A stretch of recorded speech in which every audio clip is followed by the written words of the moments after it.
Hello dear students, कैसे हो आप। मैं हूं राज और एक बार फिर तहे दिल से आपका यूनिक स्टडी ऑफिशियल में स्वागत करता हूं।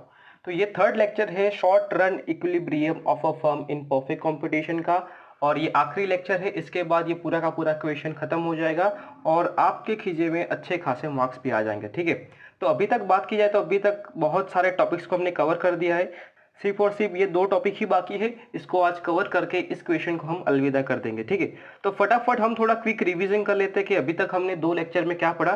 तो फर्स्ट लेक्चर में हमने शॉर्ट रन पीरियड क्या होता है उसके बारे में हमने पढ़ा, जहां पे हमको मालूम पड़ा कि अगर कंपनी या फर्म को आउटपुट बढ़ाना है तो वो आउटपुट बढ़ा सकती है, बट सिर्फ और सिर्फ वेरिएबल फैक्टर्स ऑफ प्रोडक्शन को चेंज करके। ठीक है, वहां पे जो फिक्स फैक्टर्स ऑफ प्रोडक्शन है वो कांस्टेंट रहेंगे। ठीक है, दूसरे लेक्चर में हमने ये सीखा कि अगर कंपनी आउटपुट बढ़ाना चाहती है तो उसकी कोई लिमिट होगी, उस लिमिट से ज़्यादा वो आउटपुट नहीं बना पाएगी। ठीक है, और अगर वो लिमिट अगर वो क्रॉस करती है प्रोडक्शन का तो वहाँ पे उसके खर्चे ज़्यादा हो जाएंगे। ठीक है, तो वहाँ पे वो लिमिट कौन सी है जहाँ पे कंपनी या फर्म को आउटपुट बनाना चाहिए, उसके लिए हमने कंडीशंस को पढ़ा। और वो कंडीशंस कौन सी थी? Equilibrium conditions. ठीक है, जहाँ पे हमने एमसी और एमआर कर्व की बात की और उस कर्व के मदद से हमने आउटपुट कितना बनाना चाहिए फर्म को वो पता लगाया। ठीक है, तो आउटपुट का प्रॉब्लम वहां पे सॉल्व होता है और उस आउटपुट पे कंपनी या जो फर्म है वो कितना प्रॉफिट कमा रही है उसको जानने के लिए हमने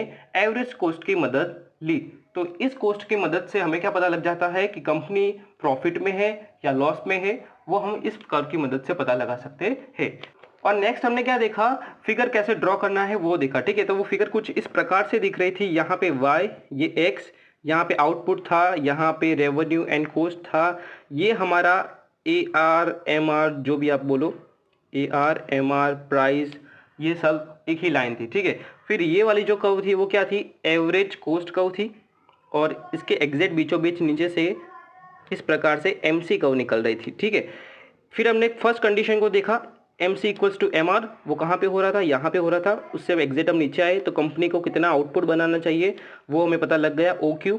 और उस आउटपुट पे वो प्रॉफिट कमा रही है या लॉस कमा रही है उसके लिए हमने देखा एवरेज कॉस्ट को, और एवरेज कॉस्ट को कहाँ पे? यहाँ पे छेद रही है, तो यहाँ से हमने कुछ इस प्रकार से यहाँ पे आ गए। तो हमें पता लग गया कि ये जो क्या है, इतना पोर्शन क्या है, वो कॉस्ट है, और बड़ा वाला पोर्शन यहाँ तक का क्या है, वो हो रेवेन्यू।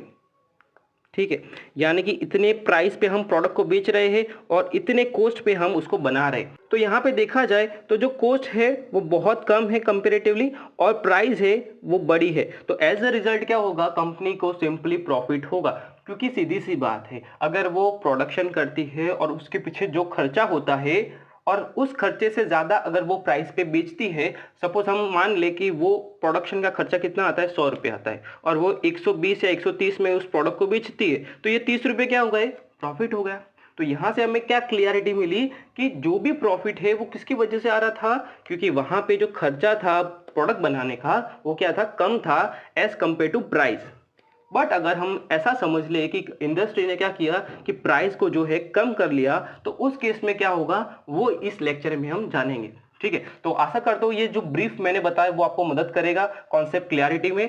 तो अगर अच्छा लगा हो तो बहुत बड़ी बात है मेरे लिए। ठीक है, तो अभी आते हैं यहाँ पे कि सपोज करो फिर से हम वही ड्रॉ कर देते हैं जो हमने कर्व ड्रॉ की थी कुछ इस प्रकार से।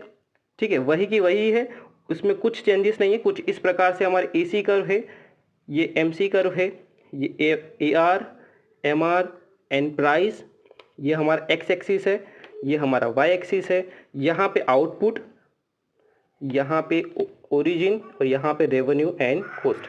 सेम टू सेम जो भी चीज़ थी सेम टू सेम वही की वही है, बट यहाँ पे जो प्राइस थी वो कम होके सपोज कर लो कुछ इस प्रकार से हो गई है।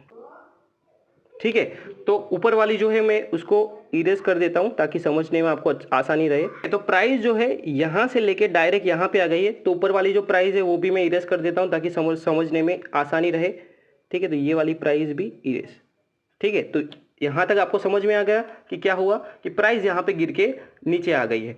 अब जो देख रहे हो हमारी जो ए सी कर्व है और एम सी कर्व है वो पहले जैसी थी वही की वही रहेगी, यानी कि सुपर नॉर्मल प्रॉफिट में जैसी कर्व हमने ड्रॉ की थी एग्जैक्ट टू एग्जैक्ट वही कर्व हम नॉर्मल प्रॉफिट वाले केस में भी ड्रॉ करेंगे। अब यहाँ पे जो A C curve and M C curve है वो वैसी की वैसी क्यों रही, उसके पीछे का रीज़न है। अब देखो ये क्या बताता है, हमारे खर्चे बताते हैं, क्योंकि एसी और एमसी यहाँ पे पीछे क्या लगा होता है, कोस्ट लगा होता है, यानी कि कंपनी प्रोडक्ट बनाने में कितना खर्चा कर रही है, ये इन दोनों का उससे हमें पता लगता है। तो यहाँ पे जो खर्चे हैं उसमें किसी भी प्रकार का चेंज नहीं आया है, वो पहले जैसे थे वही के वही रहे, क्योंकि हमने ना तो मशीनरी में चेंज किया है, ना तो हमने लेबर्स में ज़्यादा कुछ चेंज किया है, ना तो हमने न्यू बिल्डिंग्स बनाई है, यानी कि जो जैसा था वैसा ही हमने रखा है। ठीक है, तो इसीलिए एसी और एमसी जो है पहले जैसे ही दिख रही है।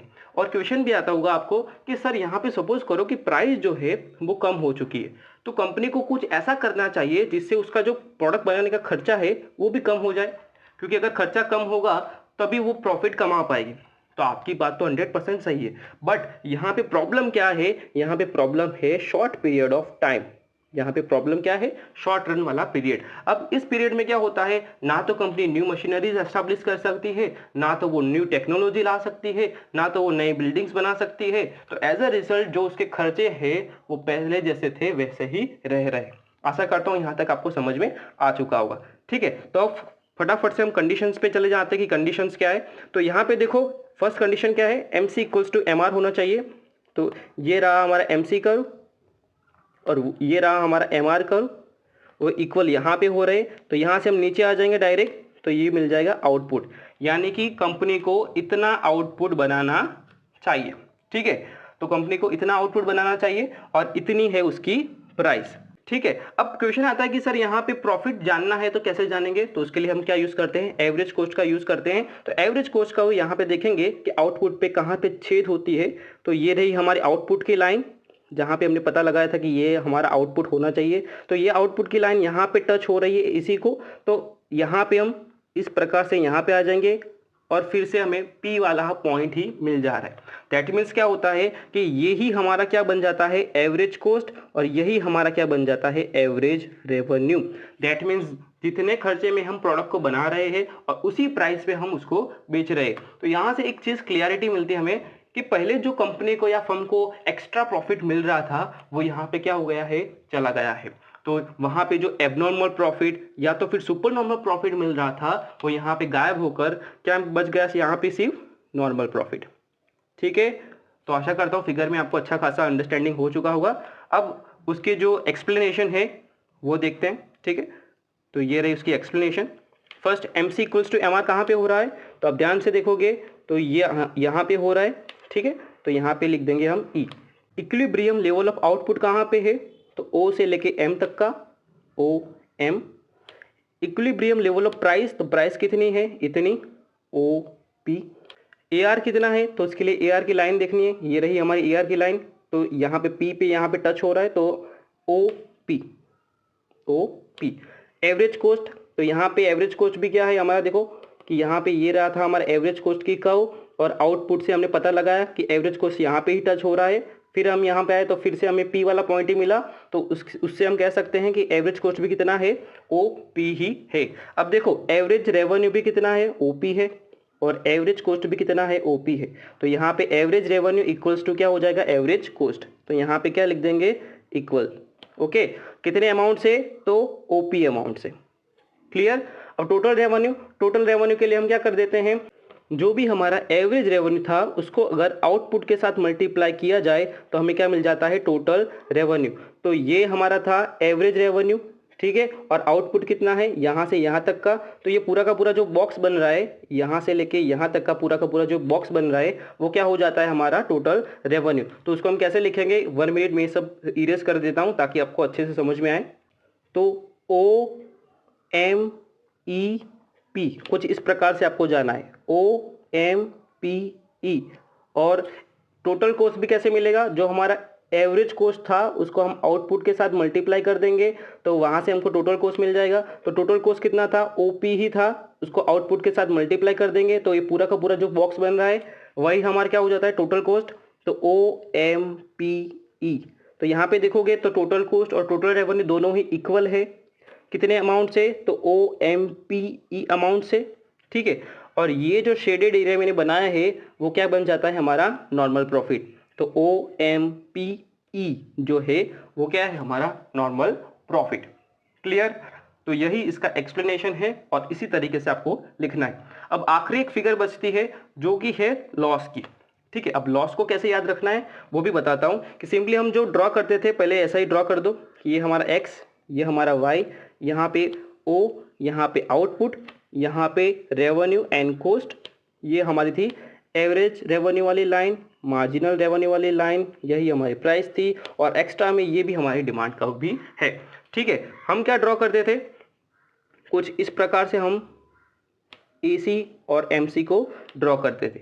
ठीक है, तो फर्स्ट कंडीशन में प्राइस इतनी थी, ठीक है, तो वहां पे हमें क्या मिला कि सुपर नॉर्मल प्रॉफिट कम आ रही है। दूसरी कंडीशन में हमने क्या देखा कि प्राइस गिर के एग्जैक्ट यहाँ पे आ गई, ठीक है, और वहां पे हमें क्या जाना कि वहां पे कंपनी को नॉर्मल प्रॉफिट होता है। अब तीसरी कंडीशन जहां पे इंडस्ट्री क्या कर देती है और प्राइस को घटा देती है, इंडस्ट्री प्राइस को और ज्यादा घटा देती है, और घटा के कितना कर देती है, सपोज हम ले ले कुछ इतना, प्राइस घटा के कितना कर देती है, इतना कर देती है, तो उस हालत में क्या होगा वो हमें इस फिगर से पता लगेगा। ठीक है, तो यहाँ पे आपको क्या याद रखना है कि ये जो हमारी एवरेज कॉस्ट कर्व है और जो मार्जिनल कॉस्ट कर्व है वो कुछ हमको इस प्रकार से ड्रॉ करनी है जिससे आपको पता लगे कि नॉर्मल प्रॉफिट होगा, एब्नॉर्मल प्रॉफिट होगा या तो लॉस होगा। अगर आप यहाँ पे ऊपर ड्रॉ कर देते हैं तो उसका मतलब क्या होता है कि आपका खर्चा नीचे है और प्राइस ऊपर है तो प्रॉफिट होगा। अगर आप एग्जैक्ट यहाँ पे ड्रॉ कर देते हो तो आपका जो भी खर्चा है वही आपकी प्राइस है, तो यहाँ पे नॉर्मल प्रॉफिट होगा। और अगर आप इससे भी ज़्यादा प्राइस कम कर देते हो तो उससे क्या पता लगता है कि खर्चा ऊपर हो गया इतना और प्राइस कम है, तो खर्चा ज़्यादा है बनाने का और बेचने की प्राइस है वो कम है, तो उस हालत में क्या होगा, लॉस होगा। ठीक है, तो एग्जैक्ट फिगर जब आप ड्रॉ करोगे तो आपको कुछ इस प्रकार से फिगर दिखेगी। यहाँ पे आप देख सकते हो कि ये हमारी AR कर्व है, यानी कि MR कर्व भी कह सकते हो, प्राइस भी कह सकते हो, जो भी है, और ये हमारी है AC कर्व, ठीक है, और ये हमारी MC कर्व है कुछ इस प्रकार से। अब यहाँ पे क्या हो रहा है, फर्स्ट कंडीशन क्या, MC इक्वल्स टू MR होना चाहिए, तो MC इक्वल्स टू MR, तो ये रहा हमारी MC कर्व, वो कहाँ पे इक्वल हो रही, यहाँ पे, ठीक है। तो यहाँ से हमें क्या पता लग जाएगा कि यहाँ से हम अगर नीचे आते हैं तो हमें पता लग जाएगा कि आउटपुट कितना बनाना है। तो यहाँ पे जो भी कंपनी काम कर रही है उसको कितना आउटपुट बनाना है, OM लेवल ऑफ आउटपुट बनाना है। अब उस आउटपुट पे उसको प्रॉफिट या लॉस कितना होगा वो जानने के लिए हम क्या करते हैं, एवरेज कॉस्ट के साथ जाते हैं हम। तो यहाँ से हम सीधे एवरेज कॉस्ट की तरफ जाएंगे, तो यहाँ पे हम आ रहे हैं B पॉइंट पे, तो हम यहाँ पे इस प्रकार से मुड़ जाएंगे, तो ये पूरा का पूरा पोर्शन क्या हो जाता है हमारा, एवरेज कॉस्ट। ठीक है, ये पूरा का पूरा पोर्शन क्या हो जाता है, एवरेज कॉस्ट, और जो प्राइस है वो इतनी है। अब सिंपली देख सकते हो यहाँ पे जो प्रोडक्ट है उसकी प्राइस सपोज है 100 रुपीज़ और उसको आप बना कितने में रहे हो, 130 रुपये में। अब बनाने का खर्चा है 130 और उसको आप बेच रहे हो 100 रुपये में, तो सीधा यहाँ पे 30 रुपये जो है वो क्या है, आपका लॉस है। ठीक है, तो ये प्राइस है और ये उसको बनाने का खर्चा है। ठीक है, तो ये जो एक्स्ट्रा खर्चा देख रहे हो आप, प्राइस से ज़्यादा वाला पोर्शन, वो क्या बन जाता है हमारा लॉस, वो क्या बन जाता है हमारा लॉस।